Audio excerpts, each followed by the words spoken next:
Hello and welcome to Mentoring the Mentors, an institute that accelerates your learning curve. My dear educators, this is Meenakshi Narula and we have been talking about various life skills. Till now, we have talked a lot about life skills. What are the 10 core life skills? How we can inculcate the life skills? What are the barriers in achieving those learning outcomes, especially related to life skills? We have discussed a lot, different areas of life skills we have talked about, maybe with respect to our subject, that paper that we are going to appear in for MEd exam. Otherwise, also in our life, we do require life skills. So in today's video, we shall talk about another aspect of life skills. सबसे पहले मैं आपको ये बता दूं, अभी जल्दी से इस वीडियो को रिकॉर्ड करने से पहले I have just come from the market because I went to buy the fruits. Yes, the king of fruits mangoes. जब मैं मैंगोज खरीदने लगी तो मुझे वो फ्रूट सेलर ने क्या कहा कि प्राइस कितना है। पूछा भैया कितना प्राइस है, बोला जी 200 रुपए किलो। ओ माय गॉड, 200 रुपए किलो! मेरे पास तो इतने रुपए मैं नहीं लेकर आई हूँ, मुझे पर 2 किलो आम खरीदने हैं, तो थोड़ा सा कम कर लो। नहीं जी, कम नहीं लगेगा। नहीं बहन जी, इतने ही पैसे देने पड़ेंगे। मैडम जी, इतने ही पैसे देने पड़ेंगे, इससे कम नहीं होगा। तो उसके बाद जब हम नेगोशिएट करते हैं, जब बात करते हैं कि ठीक है 2 किलो लूंगी, 180 रुपए किलो लगाओगे तो ठीक है, नहीं तो फिर किसी और शॉप से बात कर लेते हैं। तो उसके बाद जब वो सोचते हैं कि ठीक है उसका नुकसान भी नहीं हो रहा, मे भी हो सकता है उसने 150 रुपए किलो खरीदे या 140 रुपए खरीदे, तो वो 200 रुपए किलो बेचना चाह रहा था, 180 रुपए किलो बेचेगा। तो अब उसने क्या किया, अपना प्रॉफिट थोड़ा कम करके अपनी सेल बढ़ा ली। अब उसने 1 किलो की जगह 2 किलो मैंगोस बेचे, तो दोनों पार्टीज खुश, राइट? मैं भी खुश। I have purchased 2 kg of mango, थोड़ा प्राइस भी कम कर लिया and he is also very happy. तो ये होती है नेगोशिएशन स्किल्स, जो हम हमारी रोजमर्रा की जिंदगी में सुबह से लेके शाम तक कितनी नेगोशिएशन करते हैं, कितनी हमारे पास ऐसी अपॉर्चुनिटीज आती हैं, कितने ऐसे मौके आते हैं, राइट, जब हम नेगोशिएट करते हैं। फिर वो चाहे ये सोचें कि बिजनेस में कर रहे हैं, या हम कोई सामान खरीदना है, या अपना सामान कोई बेचना है, उसके लिए नेगोशिएट कर रहे हैं। सिर्फ ये एक चार दीवारी में एक बिजनेस के लिए नेगोशिएशन स्किल्स नहीं होती। आप अपनी कोई कन्वेंस, कोई पब्लिक ट्रांसपोर्ट से, आपने कोई रिक्शा, कोई ऑटो करके बाजार से घर आ रहे हैं, घर से मंडी जा रहे हैं, तो वहां पर जाने के लिए भी आप क्या करते हैं, मोल भाव करते हैं। आप रुपए पैसे की बात करते हैं कि कितने पैसे देंगे, इतने में ऐसे चलेंगे। अगर आपको ठीक लगता है, सूट करता है तो ठीक है, चाहे वो कपड़े खरीदने हो, चाहे वो कोई राशन वाली दुकान पर जाना हो, जैसे कि सामने आपको तस्वीर में भी नजर आ रहा है, और जैसे मैंने भी आपको बताया कि चाहे फ्रूट्स एंड वेजिटेबल्स खरीदने जाना हो। घर परिवार में भी काम करने के लिए रिस्पॉन्सिबिलिटीज को डिवाइड करते हैं, उसके लिए भी नेगोशिएशन करते हैं। तुम ये कर लो, फिर ये कर लो, फिर ऐसा हो जाएगा, ठीक है ऐसा हो जाएगा, चलो मैं ये कर लेती हूँ, आज आप बर्तन कर लो, आज ऐसा कर लो। और इसके अलावा अगर आप हमारे पास डोमेस्टिक हेल्पर्स हैं, उनके साथ भी बहुत बार नेगोशिएशन होता है, राइट? उसको छुट्टी चाहिए होती है तो कितना करेंगे कि तुम्हें छुट्टी वाले दिन के अलग से पैसे मिल जाएंगे, छुट्टी मत करना, मेरी भी जॉब है, something like that. We keep on negotiating with domestic helpers too. चाहे हम अपनी जॉब की इंटरव्यू देने के लिए गए हैं, वहां पर भी हमें अपनी मार्केट रिसर्च करते हुए, जो भी है, हम वहां पर सैलरी के लिए नेगोशिएट करते हैं कि मार्केट में ये चल रहा है, मेरा टैलेंट ये कहता है, and I want this much salary, and then only I will be able to work in your organisation.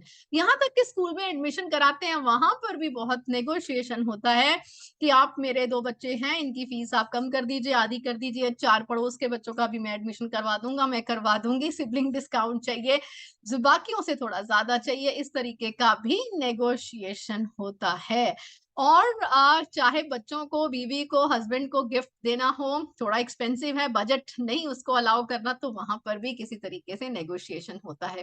पर इन सारे नेगोशिएशन को हर एक सिचुएशन में नेगोशिएट करते हुए किन बातों का हम ध्यान रखते हैं कि दोनों पार्टीज हैप्पी होनी चाहिए। ये नहीं कि फिर जिसको गिफ्ट मिला है, जिसने गिफ्ट की फरमाइश कुछ और की है, और उसके बाद में उसका बर्थडे है, एनिवर्सरी है, और फिर वो नाराज होकर बैठ जाएं। या फिर आप सैलरी के लिए नेगोशिएट करते हुए इतना ज्यादा एक्सपेक्टेशन कर ले कि वो जॉब भी हाथ से चली जाए, राइट? वो सब्जी वाले से, वो फ्रूट सेलर से, या वो ऑटो रिक्शा वाले से इतना नेगोशिएट कर रहे हैं कि बेचारे का नुकसान हो जाए, राइट? वो पेट तो भरना है कई बार उन लोगों को, जो है वो अपना मजबूरी में भी जो है वो बात माननी पड़ती है। तो इस तरीके से किसी का नुकसान ना हो, किसी का दिल ना टूटे, किसी का हृदय ना दुखे, तो उस चीज के लिए आपको क्या करना है, प्रॉपर नेगोशिएशन स्किल्स जो है उसके लिए सम लाइफ स्किल्स आपको आनी चाहिए। वो कौन सी लाइफ स्किल्स हैं, so that you can be a very good negotiator, वो हम आज की इस वीडियो में बात करेंगे, एग्जाम में भी पूछा जाएगा, right? So we are going to discuss the same now. तो आज की इस वीडियो में हम बात करेंगे नेगोशिएशन स्किल्स के ऊपर। In business what do you get, what you get, you don't get what you deserve, you get what you negotiate, right? जो आप डिजर्व करते हो जरूरी नहीं है कि आपको वही मिले, बल्कि आपको मिलता वो है जो आप जितना नेगोशिएट करते हो।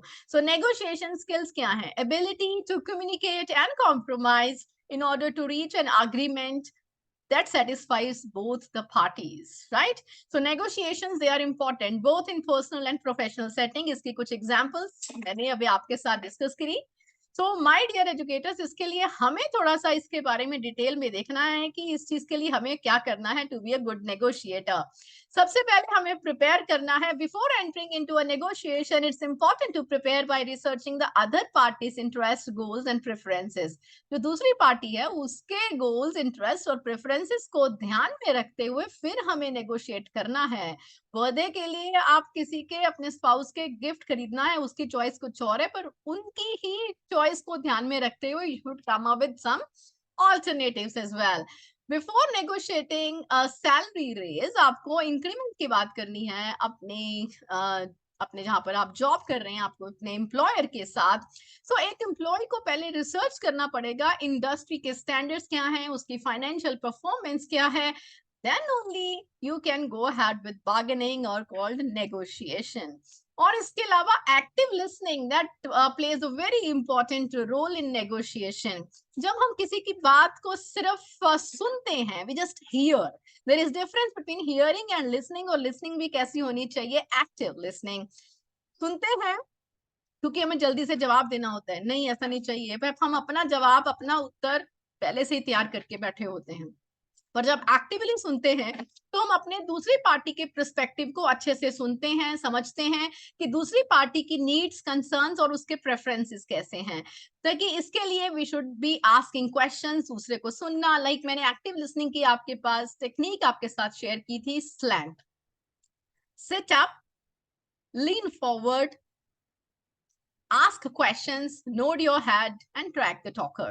तो ये आपको skills होनी चाहिए, then you will be listening actively. In a business negotiation, a salesperson listens carefully to the client's concern.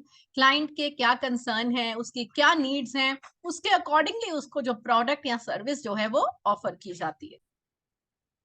सबसे पहले हमने बात किया, we discussed preparedness and then active listening, and now let's talk about empathy.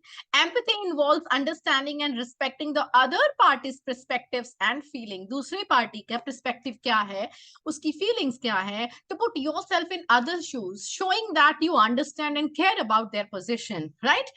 अब ये सब्जी खरीदते हुए, ये fruits खरीदते हुए, I could have also asked कि 150 रुपए किलो दे दो, 125 रुपए किलो दे दो, बट ठीक है, आप नेगोशिएट कर रहे हैं तो उसको उस लेवल पर करना चाहिए कि अगले को, जो दूसरी पार्टी है, उसके शूज में डालकर खुद को, यानी एम्पैथाइज करके सोचना है कि उसके सिचुएशन क्या कहते हैं, उसके पर्सपेक्टिव से भी सोचना है, राइट? फॉर एग्जाम्पल, किसी लॉयर ने जब सेटलमेंट कराना होता है तो उसको भी दोनों पार्टीज को एम्पैथाइज करना होता है कि जो डिसीजन है, जो सेटलमेंट है, that should be fair and equitable, right?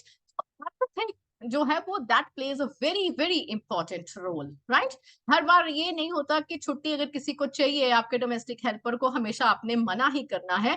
Just empathise कि हाँ, आज आधे दिन के लिए अगर आ जाइए, अगर आपका काम है तो next I will do it my self, इतना मैं खुद कर लूंगी, इतना हम मैनेज कर लेंगे, तो एक साथ मिलकर होता है।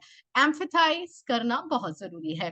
Talking about creative problem solving. Creative problem solving involves generating new and innovative solutions to the problem, thinking outside the box and considering multiple options. For example, in a business negotiation, a marketing team may use creative problem solving to develop marketing strategies. कि हमारी marketing strategy ये है कि हम creatively problems को solve करते हैं clients के goal और उसकी budget को ध्यान में रखते हुए। राइट तो बहुत बार क्या होता है सब्जी का मोल भाव नहीं हो पाता उसको ऑप्शन क्या देते हैं हम लोग साथ में धनिया फ्री दे दो साथ में ये कर दो वो कर दो I mean some other sort of options they are being given right और या तो वैसे भी अगर इसको वैसे वर्षा देखा जाए अगर उनके तरफ से ही ऐसी करके सिचुएशन हो कि इतनी ग्रोसरी बहुत बार लिखा होता है शॉप्स के बाहर भी इतनी ग्रोसरी लेने पर इतना डिस्काउंट दिया जाएगा अगर आपके इतने पॉइंट्स हो जाएंगे right after purchasing these things then you will be given a coupon maybe you will be given something free also मुझे भी एक बार फ्री गिफ्ट मिला था लाइक शॉपिंग करने पर तो इस तरीके से जो है that is also a creative problem solving आपको इस तरीके से नेगोशिएशन करना आना चाहिए you should be able to provide multiple options कि चलिए ये ऑप्शन नहीं हुई तो ये ऑप्शन हो गई जॉब के लिए गए हैं अगर आपको स्ट्रेट फॉरवर्ड अगर आपको पहले इतना सैलरी नहीं ऑफर हो रहा then you can also say you can look at my work I can start with this work but you have to commit like after looking at my work salary can be revised in 2 months 6 months or whatsoever so the same I mean such kind of negotiations can be done maybe the time से related negotiation कर सकते हैं कि school में या फिर may be job में I will not go head with any sort of stay backs on a regular basis और किसी भी तरीके की ऐसी नेगोशिएशन जो भी है बहुत बार हम लोग करते हैं अपनी दिनचर्या में अपनी रोजमर्रा की जिंदगी में right next is assertiveness assertiveness involves standing up for your own interest अपने interest के लिए अपने जो भी हमारी needs हैं अपनी preferences हैं उनको clearly express करना चाहिए you need to advocate yourself respecting other parties needs and preferences दूसरी पार्टी की needs और preferences को ध्यान में रखते हुए उसको भी respectful वे से देखते हुए आपको अपने points को clearly explain करना है ऐसा ना हो कि बाद में पछताना पड़े right And in a salary negotiation, an employee may assertively present evidence of the contributions to the company. Right अपनी सैलरी रिवीजन के टाइम पर आपने जो जो काम किए हैं जो आपने ऑफिस के लिए अपने ऑर्गेनाइजेशन के लिए जो आपकी तरफ से स्टेप्स लिए गए what was your contribution you need to highlight it ऐसा ना हो कि पहले नहीं बताया गया रिवील नहीं किया गया and later on you are repenting तो उसका कोई फायदा नहीं है राइट तो टाइम से करना चाहिए राइट तो ये चीज असर्टिवनेस अपने पॉइंट्स के लिए खड़े होने का हक सबको होता है right there is no use of crying over spilt milk right उसके बाद कोई फायदा नहीं है flexibility involves being open to different options आपको भी different options के लिए flexible open रहना चाहिए कि अगर आपने सोचा है कि अगर सपोज आप कोई चीज सेल करने के लिए गए हो और उसमें आपको लगेगा कि इतनी की मुझे चीज मिलेगी या अगर आपको उतना या मैं इतने की बेचूंगा या खरीदने जिसके लिए भी आप मार्केट में गए हैं तो उसमें अगर आपके पास डिफरेंट ऑप्शंस हैं तो at least you should be flexible तो रिजिड होकर नहीं काम चलेगा कि मेरी ये ही रिक्वायरमेंट्स हैं तो मुझे ये ही चाहिए ऐसे नेगोशिएशन नहीं होती है right so in a real estate negotiation buyer may be flexible in their demands and willingness to compromise on certain features right कि चलो ये features नहीं मिली that's perfectly okay I'm perfectly fine with this option right तो मैं इसके लिए okay हूँ and I agree right with the mutually जो beneficial agreement होता है that is only successful right now by developing such negotiation skills individuals they can navigate conflicts right ऐसा नहीं कि आपने पहले बहुत बार क्या होता है कि हम सेकेंड हैंड चीज भी खरीदते हैं I mean the things that actually ये हमारा वर्ड है हम इसमें यूज करते हैं second hand actually the thing is when we purchase anything that is in mint condition right when we buy those things they may not be up to the mark हमने पहले देखा नहीं है and later on we are repenting we are arguing conflicts में पड़ जाते हैं उसका कोई फायदा नहीं होता पहले ही अपने सारे points express करने चाहिए खुलकर बात करनी चाहिए दूसरे के point को भी ध्यान में रखना चाहिए right then only we'll be reaching the agreement that benefit all the parties involved. So these skills, they are important both in personal and professional settings and can lead to more productive and positive relationships. So this was all about negotiation skills. So stay tuned to know more about life skill and another important aspects related to our life, personal and professional and academically, that will be helping you a lot to reach your goal. So stay tuned to Mentoring the Mentors. Like, subscribe, and share in order to accelerate your learning curve. Thank you. Have a nice day.